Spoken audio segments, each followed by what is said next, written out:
नमस्कार प्यारे भक्तों, आज शनिवार का दिन सूर्यपुत्र कर्म फलदाता न्याय देवता भगवान शनिदेव का दिन माना गया है। आज हम आपको शनिदेव महाराज का जो महामंत्र सुनाने वाले हैं। इस महामंत्र से शनिदेव महाराज बहुत जल्दी प्रसन्न हो जाते हैं। जो भी भक्त सच्चे मन से इस मंत्र को प्रतिदिन 108 बार जप या श्रवण करता है, उसके ऊपर शनिदेव जी महाराज की कृपा हमेशा हमेशा के लिए बनी रहती है। ऐसी मान्यता है कि अगर आप जीवन में सुख शांति धन समृद्धि चाहते हैं तो शनिवार के दिन शनिदेव जी की पूजा अवश्य करनी चाहिए, क्योंकि शनिदेव महाराज ही ऐसे देवता हैं जो रंग से राजा तथा बुरे दिनों को अच्छे दिनों में बहुत जल्दी बदल सकते हैं और आपकी गरीबी और निर्धनता को क्षण भर में दूर कर सकते हैं। प्यारे भक्तों, अगर आप गरीबी से बहुत अधिक परेशान हैं, कर्ज बढ़ता जा रहा, नौकरी ना लग रही हो या व्यापार में लाभ ना मिल रहा हो या फिर परिवार में अशांति बनी रहती है, तो आज से ही शनिदेव जी के इस महामंत्र को प्रत्येक शनिवार को 108 बार जप या श्रवण करना प्रारंभ कर देना चाहिए। इस शनि मंत्र से आपके ऊपर शनिदेव जी का दुष्प्रभाव समाप्त होने लगता है, परिवार में खुशहाली आने लगती है, अनेक सफलता के द्वार खुल जाते हैं, आपकी गरीबी खत्म होने लगती है। तो चलिए भक्तों, शनिदेव महाराज के इस महामंत्र का जाप या श्रवण करना प्रारंभ कर देते हैं। बस आपको अपने मोबाइल फ़ोन पर चलाकर घर या फिर दुकान कहीं भी इस मंत्र को पूरा सुन लेना है। अगर वीडियो पसंद आए तो दिल से एक लाइक करें और हमारे चैनल मंत्र लोक को सब्सक्राइब करना ना भूलें। तो मंत्र इस प्रकार है। ॐ नीलाञ्जन समभासं रविपुत्रं यमाग्रजं छायामतन्सम्भूतं तं नमामि शनैश्चरम्। ॐ नीलाञ्जन समभासं रविपुत्रं यमाग्रजं छायामतन्सम्भूतं तं नमामि शनैश्चरम्। ॐ नीलाञ्जन समभासं रविपुत्रं यमाग्रजं छायामातन्सम्भूतं तं नमामि शनैश्चरम्। ॐ नीलाञ्जन समभासं रविपुत्रं यमाग्रजं छायामातन्सम्भूतं तं नमामि शनैश्चरम्। ॐ नीलाञ्जन समभासं रविपुत्रं यमाग्रजं छायामातन्सम्भूतं तं नमामि शनैश्चरम्। ॐ नीलाञ्जन समभासं रविपुत्रं यमाग्रजं छायामातन्सम्भूतं तं नमामि शनैश्चरम्। ॐ नीलाञ्जन समभासं रविपुत्रं यमाग्रजं छायामातन्सम्भूतं तं नमामि शनैश्चरम्। ॐ नीलाञ्जन समभासं रविपुत्रं यमाग्रजं छायामातन्सम्भूतं तं नमामि शनैश्चरम्। ॐ नीलाञ्जन समभासं रविपुत्रं यमाग्रजं छायामातन्सम्भूतं तं नमामि शनैश्चरम्। ॐ नीलाञ्जन समभासं रविपुत्रं यमाग्रजं छायामातन्सम्भूतं तं नमामि शनैश्चरम्। ॐ नीलाञ्जन समभासं रविपुत्रं यमाग्रजं छायामातन्सम्भूतं तं नमामि शनैश्चरम्। ॐ नीलाञ्जन समभासं रविपुत्रं यमाग्रजं छायामातन्सम्भूतं तं नमामि शनैश्चरम्। ॐ नीलाञ्जन समभासं रविपुत्रं यमाग्रजं छायामातन्सम्भूतं तं नमामि शनैश्चरम्। ॐ नीलाञ्जन समभासं रविपुत्रं यमाग्रजं छायामातन्सम्भूतं तं नमामि शनैश्चरम्। ॐ नीलाञ्जन समभासं रविपुत्रं यमाग्रजं छायामातन्सम्भूतं तं नमामि शनैश्चरम्। ॐ नीलाञ्जन समभासं रविपुत्रं यमाग्रजं छायामातन्सम्भूतं तं नमामि शनैश्चरम्। ॐ नीलाञ्जन समभासं रविपुत्रं यमाग्रजं छायामातन्सम्भूतं तं नमामि शनैश्चरम्। ॐ नीलाञ्जन समभासं रविपुत्रं यमाग्रजं छायामात्रं सम्भूतं तं नमामि शनैश्चरम्। ॐ नीलाञ्जनसमभासं रविपुत्रं यमाग्रजं छायामात्रं सम्भूतं तं नमामि शनैश्चरम्। ॐ नीलाञ्जनसमभासं रविपुत्रं यमाग्रजं छायामात्रं सम्भूतं तं नमामि शनैश्चरम्। ॐ नीलाञ्जनसमभासं रविपुत्रं यमाग्रजं छायामात्रं सम्भूतं तं नमामि शनैश्चरम्। ॐ नीलाञ्जनसमभासं रविपुत्रं यमाग्रजं छायामात्रं सम्भूतं तं नमामि शनैश्चरम्। ॐ नीलाञ्जनसमभासं रविपुत्रं यमाग्रजं छायामात्रं सम्भूतं तं नमामि शनैश्चरम्। ॐ नीलाञ्जनसमभासं रविपुत्रं यमाग्रजं छायामात्रं सम्भूतं तं नमामि शनैश्चरम्। ॐ नीलाञ्जनसमभासं रविपुत्रं यमाग्रजं छायामात्रं सम्भूतं तं नमामि शनैश्चरम्। ॐ नीलाञ्जनसमभासं रविपुत्रं यमाग्रजं छायामात्रं सम्भूतं तं नमामि शनैश्चरम्। ॐ नीलाञ्जनसमभासं रविपुत्रं यमाग्रजं छायामात्रं सम्भूतं तं नमामि शनैश्चरम्। ॐ नीलाञ्जनसमभासं रविपुत्रं यमाग्रजं छायामात्रं सम्भूतं तं नमामि शनैश्चरम्। ॐ नीलाञ्जनसमभासं रविपुत्रं यमाग्रजं छायामात्रं सम्भूतं तं नमामि शनैश्चरम्। ॐ नीलाञ्जनसमभासं रविपुत्रं यमाग्रजं छायामात्रं सम्भूतं तं नमामि शनैश्चरम्। ॐ नीलाञ्जनसमभासं रविपुत्रं यमाग्रजं छायामात्रं सम्भूतं तं नमामि शनैश्चरम्। ॐ नीलाञ्जनसमभासं रविपुत्रं यमाग्रजं छायामात्रं सम्भूतं तं नमामि शनैश्चरम्। ॐ नीलाञ्जनसमभासं रविपुत्रं यमाग्रजं छायामात्रं सम्भूतं तं नमामि शनैश्चरम्। ॐ नीलाञ्जनसमभासं रविपुत्रं यमाग्रजं छायामात्रं सम्भूतं तं नमामि शनैश्चरम्। ॐ नीलाञ्जनसमभासं रविपुत्रं यमाग्रजं छायामात्रं सम्भूतं तं नमामि शनैश्चरम्। ॐ नीलाञ्जनसमभासं रविपुत्रं यमाग्रजं छायामात्रं सम्भूतं तं नमामि शनैश्चरम्। ॐ नीलाञ्जनसमभासं रविपुत्रं यमाग्रजं छायामात्रं सम्भूतं तं नमामि शनैश्चरम्। ॐ नीलाञ्जनसमभासं रविपुत्रं यमाग्रजं छायामात्रं सम्भूतं तं नमामि शनैश्चरम्। ॐ नीलाञ्जनसमभासं रविपुत्रं यमाग्रजं छायामात्रं सम्भूतं तं नमामि शनैश्चरम्। ॐ नीलाञ्जनसमभासं रविपुत्रं यमाग्रजं छायामात्रं सम्भूतं तं नमामि शनैश्चरम्। ॐ नीलाञ्जनसमभासं रविपुत्रं यमाग्रजं छायामात्रं सम्भूतं तं नमामि शनैश्चरम्। ॐ नीलाञ्जनसमभासं रविपुत्रं यमाग्रजं छायामात्रं सम्भूतं तं नमामि शनैश्चरम्। ॐ नीलाञ्जनसमभासं रविपुत्रं यमाग्रजं छायामात्रं सम्भूतं तं नमामि शनैश्चरम्। ॐ नीलाञ्जनसमभासं रविपुत्रं यमाग्रजं छायामात्रं सम्भूतं तं नमामि शनैश्चरम्।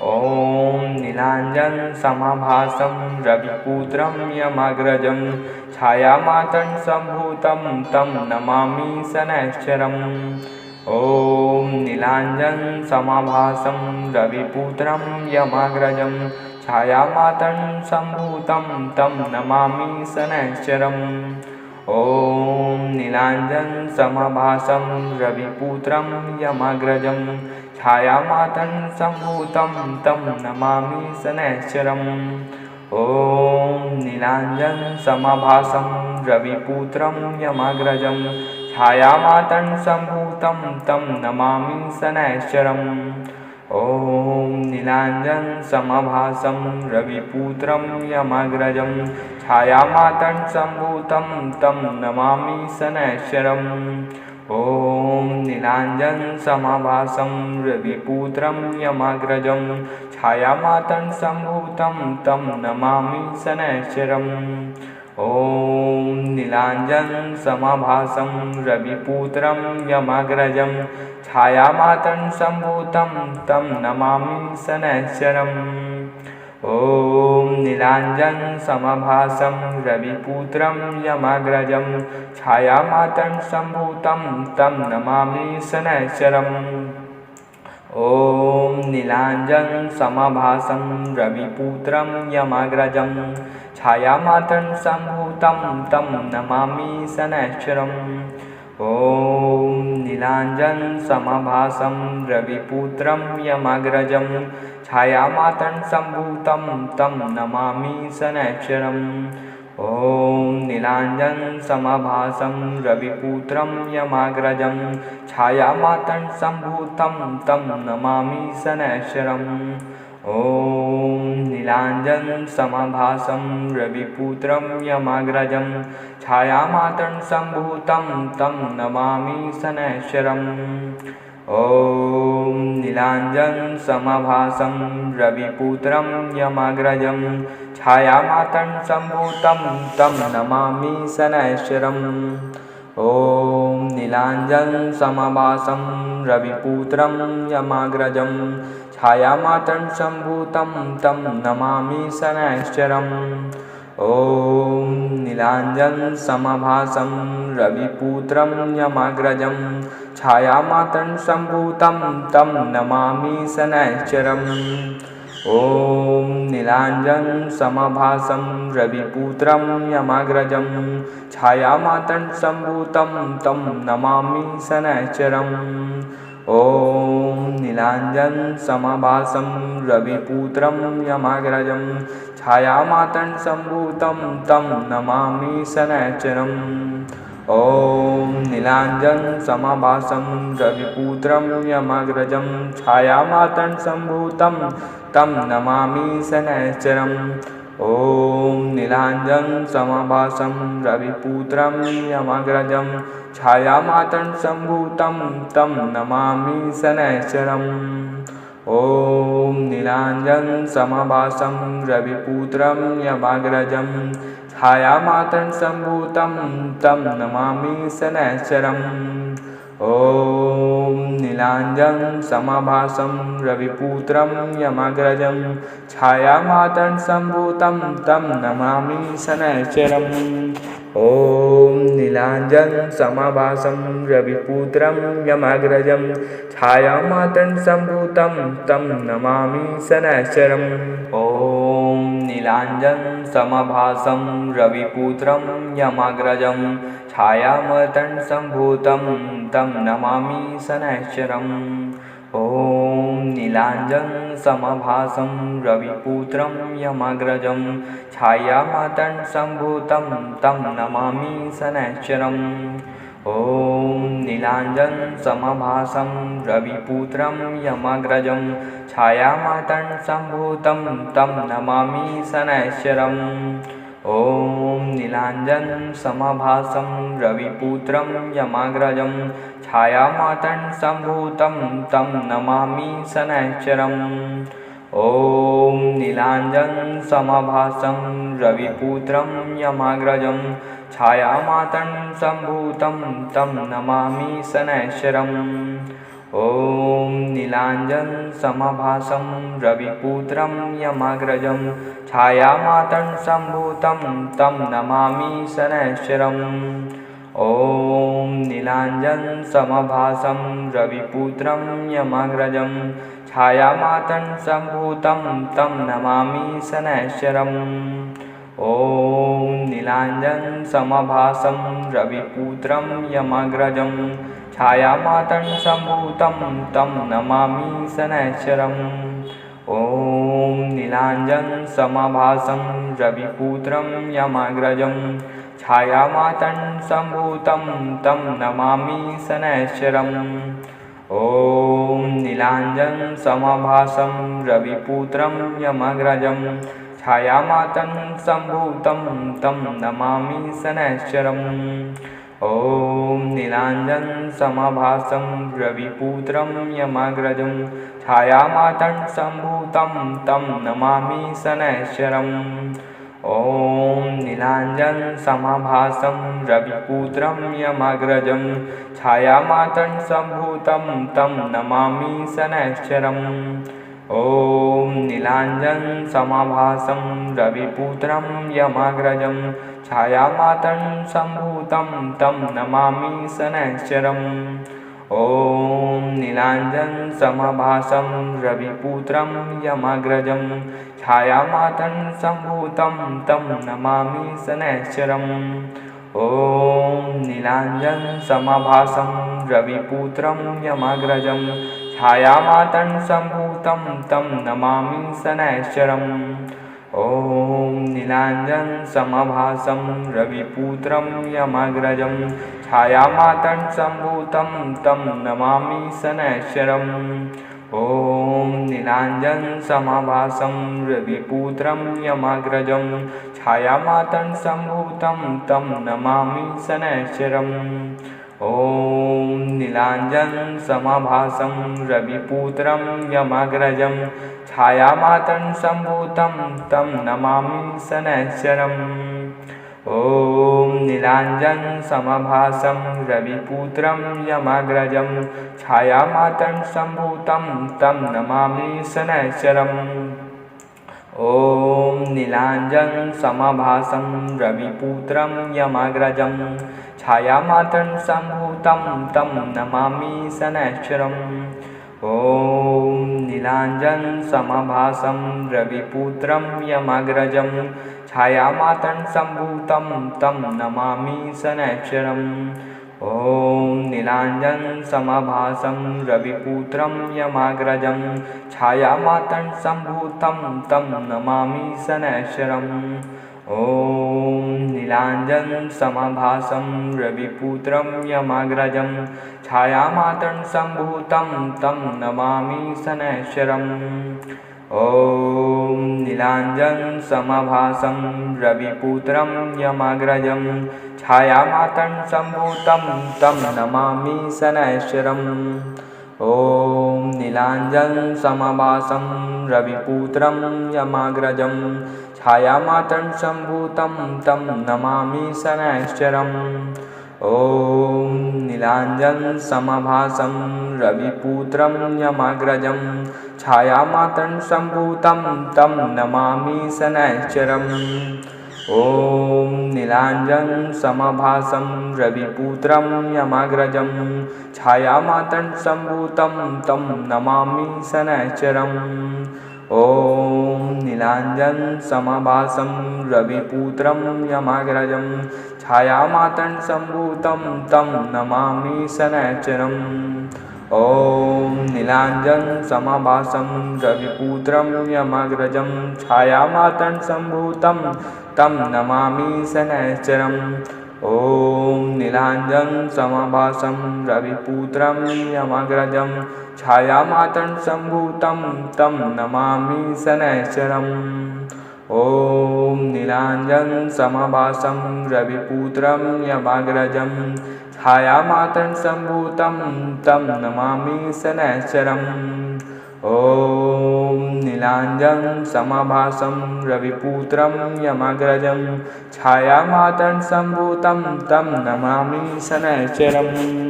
ॐ नीलाञ्जनं समभासं रविपुत्रं यमग्रजं छायामातङ्गसम्भूतं तं नमामि शनैश्चरम्। नीलाञ्जनं समभासं रविपुत्रं यमग्रजं छायामातङ्गसम्भूतं तं नमामि शनैश्चरम्। ॐ नीलाञ्जनं समभासं रविपुत्रं यमग्रजं छायामातङ्गसम्भूतं तं नमामि शनैश्चरम्। ॐ नीलाञ्जनं समभासं रविपुत्रं यमग्रजं छायामातङ्गसम्भूतं तं नमामि शनैश्चरम्। ॐ नीलाञ्जनं समभासं रविपुत्रं यमग्रजं छायामातङ्गसम्भूतं तं नमामि शनैश्चरम्। ॐ नीलाञ्जनं समभासं रविपुत्रं यमग्रजं छायामातङ्गसम्भूतं तं नमामि शनैश्चरम्। ॐ नीलाञ्जनं समभासं रविपुत्रं यमग्रजं छायामातङ्गसम्भूतं तं नमामि शनैश्चरम्। ॐ नीलाञ्जनं समभासं रविपुत्रं यमग्रजं छायामातङ्गसम्भूतं तं नमामि शनैश्चरम्। ॐ नीलाञ्जनं समभासं रविपुत्रं यमग्रजं छायामातङ्गसम्भूतं तं नमामि शनैश्चरम्। ॐ नीलाञ्जनं समभासं रविपुत्रं यमग्रजं छायामातङ्गसम्भूतं तं नमामि शनैश्चरम्। ॐ नीलाञ्जनं समभासं रविपुत्रं यमग्रजं छायामातङ्गसम्भूतं तं नमामि शनैश्चरम्। ॐ नीलाञ्जनं समभासं रविपुत्रं यमग्रजं छायामातङ्गसम्भूतं तं नमामि शनैश्चरम्। ॐ नीलाञ्जनं समभासं रविपुत्रं यमग्रजं छायामातङ्गसम्भूतं तं नमामि शनैश्चरम्। ॐ नीलाञ्जनं समभासं रविपुत्रं यमग्रजं छायामातङ्गसम्भूतं तं नमामि शनैश्चरम्। ॐ नीलाञ्जनं समभासं रविपुत्रं यमग्रजं छायामातङ्गसम्भूतं तं नमामि शनैश्चरम्। ॐ नीलाञ्जनं समभासं रविपुत्रं यमग्रजं छायामातङ्गसम्भूतं तं नमामि शनैश्चरम्। ॐ नीलाञ्जनं समभासं रविपुत्रं यमग्रजं छायामातङ्गसम्भूतं तं नमामि शनैश्चरम्। ॐ नीलाञ्जनं समभासं रविपुत्रं यमग्रजं छायामातङ्गसम्भूतं तं नमामि शनैश्चरम्।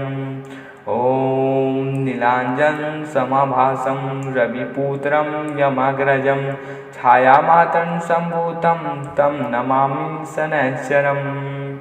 ॐ नीलाञ्जनं समभासं रविपुत्रं यमग्रजं छायामातङ्गसम्भूतं तं नमामि शनैश्चरम्।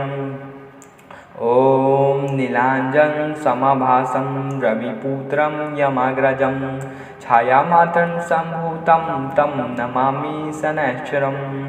ॐ नीलाञ्जनं समभासं रविपुत्रं यमग्रजं छायामातङ्गसम्भूतं तं नमामि शनैश्चरम्। ॐ नीलाञ्जनं समभासं रविपुत्रं यमग्रजं छायामातङ्गसम्भूतं तं नमामि शनैश्चरम्। ॐ नीलाञ्जनं समभासं रविपुत्रं यमग्रजं छायामातङ्गसम्भूतं तं नमामि शनैश्चरम्। ॐ नीलाञ्जनं समभासं रविपुत्रं यमग्रजं छायामातङ्गसम्भूतं तं नमामि शनैश्चरम्। ॐ नीलाञ्जनं समभासं रविपुत्रं यमग्रजं छायामातङ्गसम्भूतं तं नमामि शनैश्चरम्।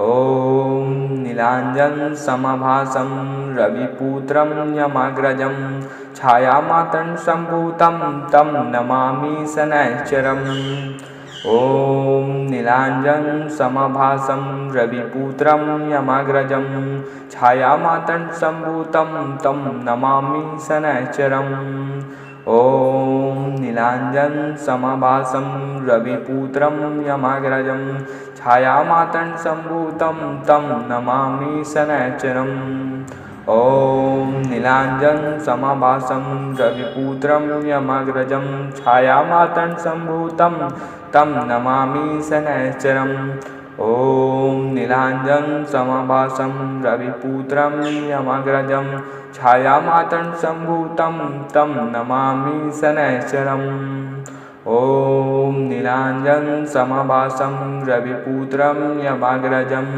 छायामातङ्गसम्भूतं तं नमामि शनैश्चरम् ॐ नीलाञ्जनसमाभासं रविपुत्रं यमाग्रजं छायामातङ्गसम्भूतं तं नमामि शनैश्चरम् ॐ नीलाञ्जनसमाभासं रविपुत्रं यमाग्रजं छायामातङ्गसम्भूतं तं नमामि शनैश्चरम् नीलाञ्जनसमाभासं रविपुत्रं यमाग्रजं छायामातङ्गसम्भूतं तं नमामि शनैश्चरम् ॐ नीलाञ्जनसमाभासं रविपुत्रं यमाग्रजं छायामातङ्गसम्भूतं तं नमामि शनैश्चरम् ॐ नीलाञ्जनसमाभासं रविपुत्रं यमाग्रजं छायामातङ्गसम्भूतं तं नमामि शनैश्चरम् ॐ नीलाञ्जनसमाभासं